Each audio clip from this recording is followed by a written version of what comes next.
I've been taught not to have idols, not to put anyone on a pedestal. I've been taught that everyone's equal. Okay.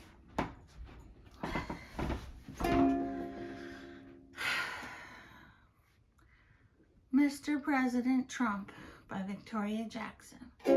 I've been taught not to have idols, not to put anyone on a pedestal. I've been taught that everyone's equal and never to worship anyone but God. Okay, pan up a little to Trump's face and a little bit down back to me. My mother, who's 87, is the cinematographer. But that doesn't mean I can't salute a president who clearly stands out from the rest, bravely standing against the deep state. President Trump, you're simply the best.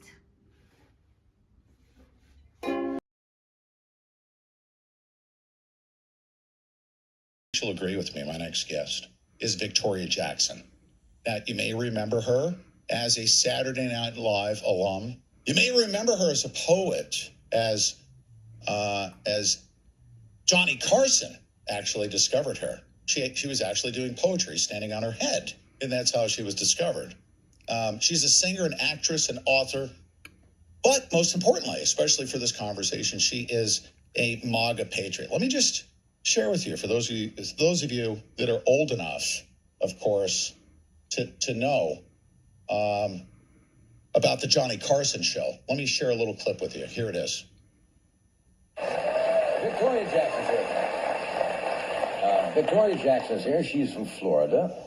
She trained as a gymnast at one time before she wound up in show business. She writes songs and poems. And she was for a while in a show this summer called the Half Hour Comedy Hour. I have the slightest idea what she's going to do. Would you welcome Victoria Jackson? And there she is on the Johnny Carson show. Ladies and gentlemen, I welcome to the Pete Santilli Show. Could you imagine me saying that? I welcome to the Pete Santilli Show, Victoria Jackson. Welcome. How are you? Thank you. Oh, it is so great to have you on. So many people know you, but guess what? I can honestly say that we now know you. Why did we meet and how did we come together? I didn't discover you through your poetry. I discovered you through your MAGA patriotism. We met at one of the most spectacular, most godly, God-inspired events, regardless of what you've been hearing in the news. It was one of the most important and godly events in our history. I've never been to anything like that. Would you agree? Yeah, I wanted to be there because I knew it was a moment in history, a very important moment when our country's in the balance between communism and freedom. And I'm in a prayer group, and we pray every day for our country and for Trump's protection. And I'm glad I got to be there. It was very exciting. It was freezing. I had to go to the bathroom, couldn't find one. It was the nicest group of millions I've ever stood squished between. It was squishing to the highest order, but I'll tell you what, was it worth it?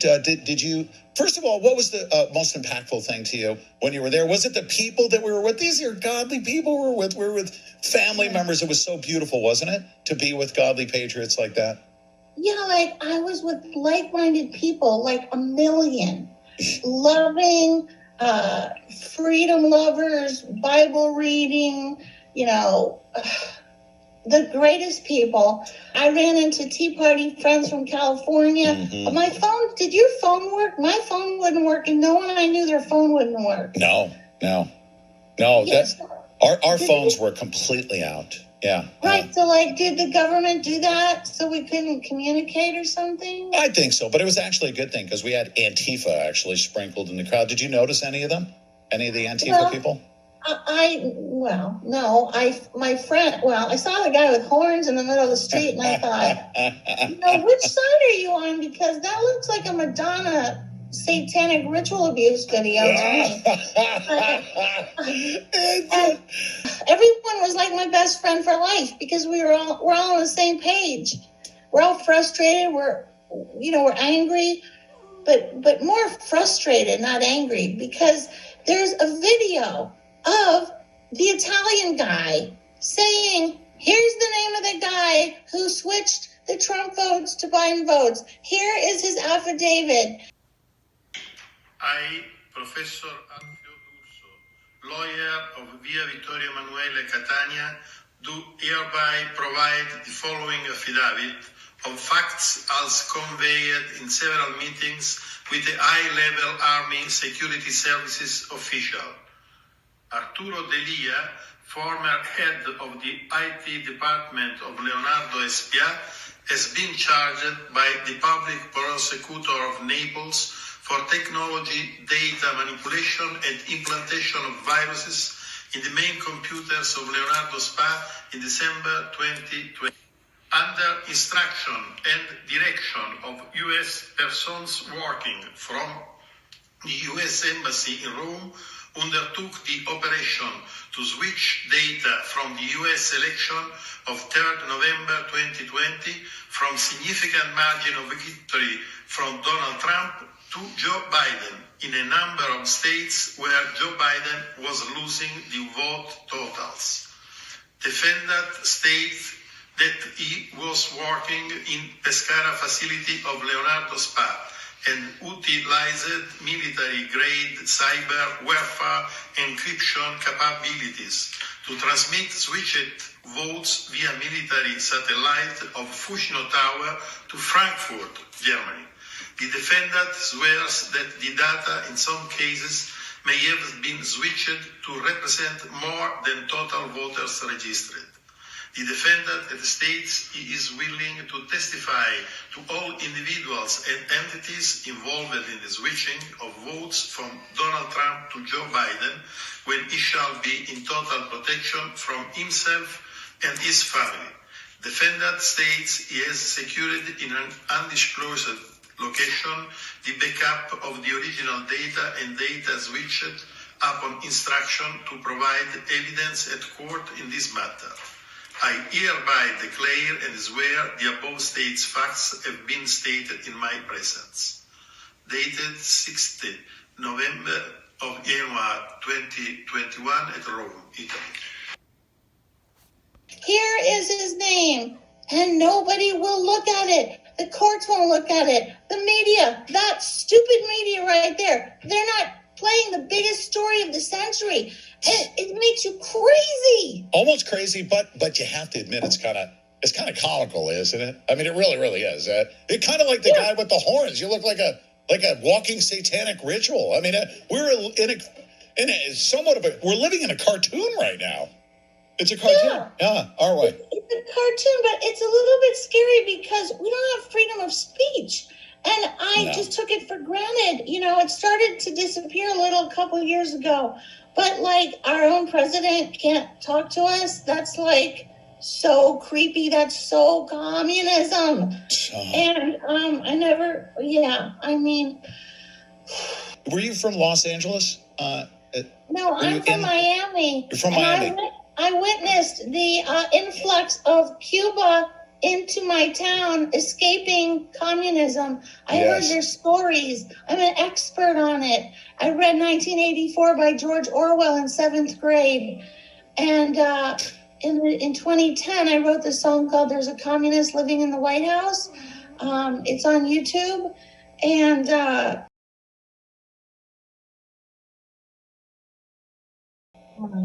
well, I saw TV at my grandmother's house once a week. And I saw Laughing.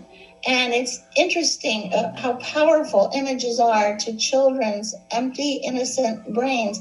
My stand-up act that I tried to make up in 1980 to try to start a career in Hollywood, all I did was steal poetry by Henry Gibson, ditziness from Goldie Hawn, ukulele from Tiny Tim.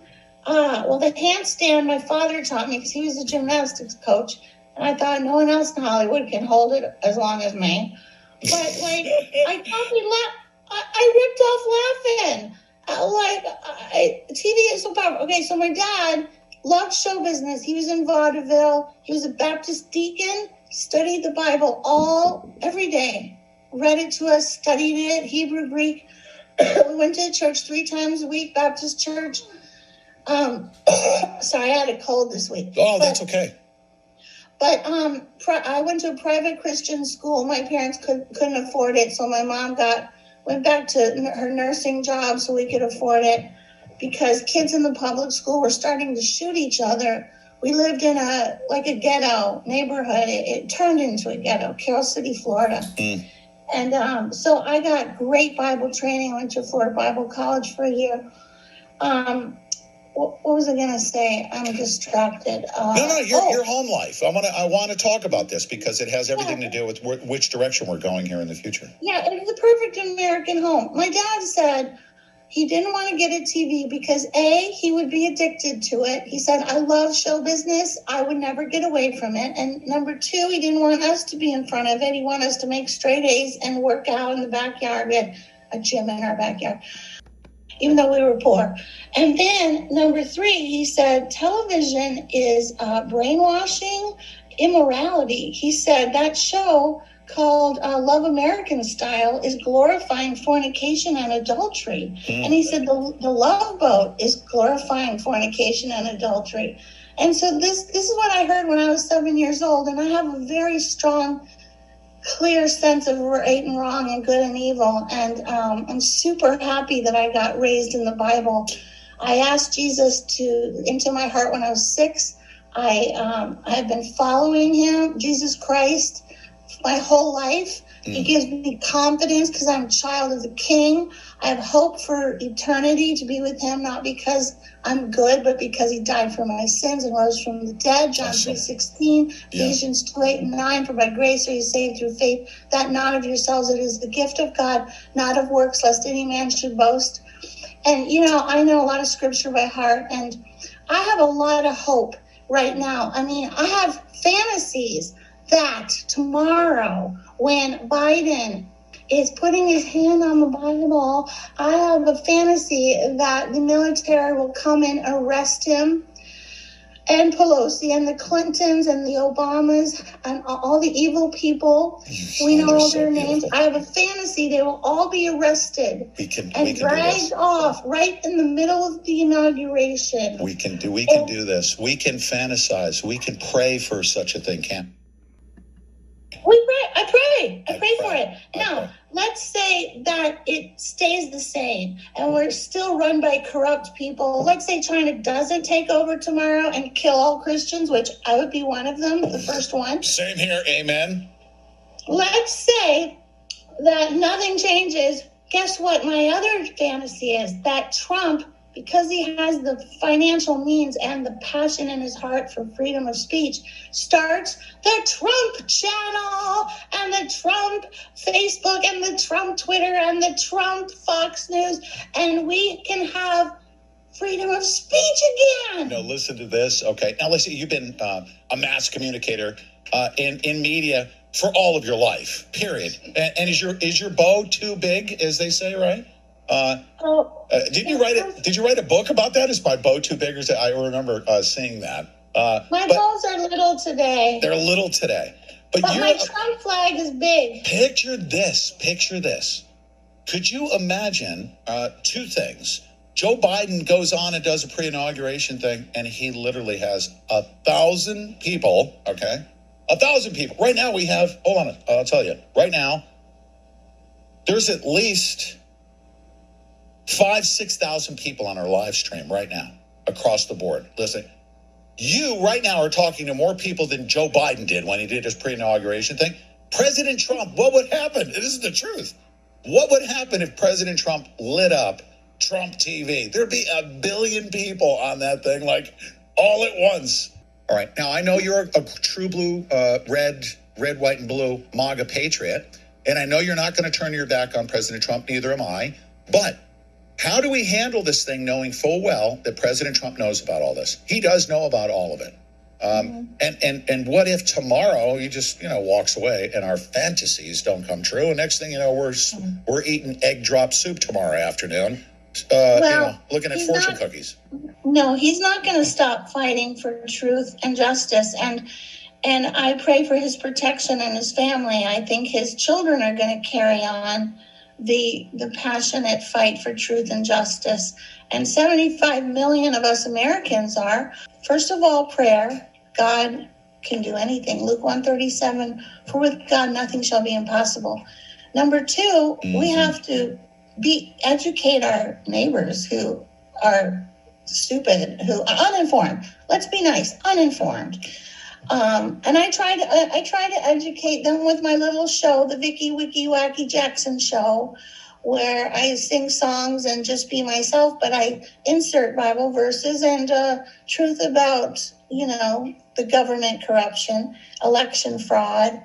And we got to run for office. I ran for office. I lost. It was the most horrible experience of my life, but I was like, I'm telling other Christians to run for office, then I better too. No, you know why you lost? Were there Dominion voting machines in that jurisdiction? That's why you lost. Huh? That's why you lost. We now know why you lost, don't we? Yeah, and you know what? I think maybe Obama didn't win those 2 times. I'm thinking the Dominion made him win. I'm wondering how many false elections we go back, because he's an outright communist. Oh my and the goodness. media wouldn't tell anyone. Paul Kengor wrote the book called The Communist and proved that Obama's white grandparents who raised him were in the Communist Party USA. They were. As were Valerie Jarrett's grandfather. Yes. They're old commie friends. Yeah. I mean,